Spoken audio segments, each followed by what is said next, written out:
নমস্কার, এসকে লার্নিংয়ে সবাইকে স্বাগত জানাচ্ছি। তো আজকের ভিডিওতে আমি আলোচনা করব মাধ্যমিকের এবিটিএ টেস্ট পেপার থেকে বাংলা বিষয়ের এমসিকিউ প্রশ্ন উত্তর। আজকের ভিডিওতে আমি এবিটিএ টেস্ট পেপার থেকে 43 এবং 44 এই দুটো পেজে বাংলা বিষয়ের যেসব এমসিকিউ প্রশ্ন রয়েছে সেগুলো নিয়ে আলোচনা করব।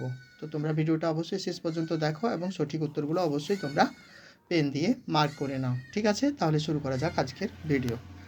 শোনামাত্র অমৃত ফতোয়া জারি করে দিল। ফতোয়া শব্দের অর্থ হচ্ছে এখানে রায়। জগদীশবাবু বিরাগীকে প্রণামী দিতে চেয়েছিলেন 101 টাকা। দয়ার সাগর পরকে সেজে দিই, বক্তা হলেন জগদীশবাবু। বছরগুলো নেমে এলো তার মাথার উপর, কিসের মতো? পাথরের মতো। চলে আসছি পরের প্রশ্নে। ছড়ানো রয়েছে কাছে দূরে, কি ছড়ানো রয়েছে? শিশুদের সব। আচ্ছা। কাল ভয়ঙ্করের বেশে ড্যাশ আসে, কি আসে? সুন্দর আসে।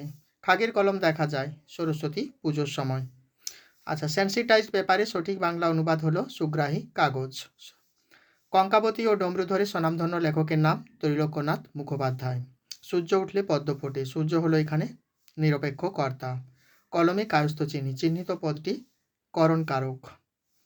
সাবমুক্ত, সমস্ত পদটি সমাসের নাম হবে অপাদান তৎপুরুষ। সমাস শব্দের অর্থ হচ্ছে সংক্ষেপ। যে বাক্যে কর্মকর্তারূপে প্রতীয়মান হয় তাকে কি বলে? তাকে বলে কর্মকর্তৃবাচ্য। ভাববাচ্যে প্রাধান্য পায় ক্রিয়ার ভাব। নদীর জন্য এমনভাবে পাগলা হওয়া তার সাজে না। গঠনগত দিক থেকে বাক্যটি হচ্ছে নির্দেশক বাক্য। আচ্ছা, শেষ এমসিকিউ প্রশ্ন। শর্ত সাপেক্ষ বাক্য মাত্রই হচ্ছে জটিল বাক্য।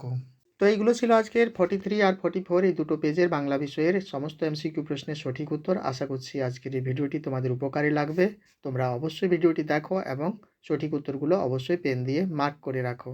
ভিডিওটি দেখার জন্য তোমাদের সবাইকে অনেক অনেক ধন্যবাদ।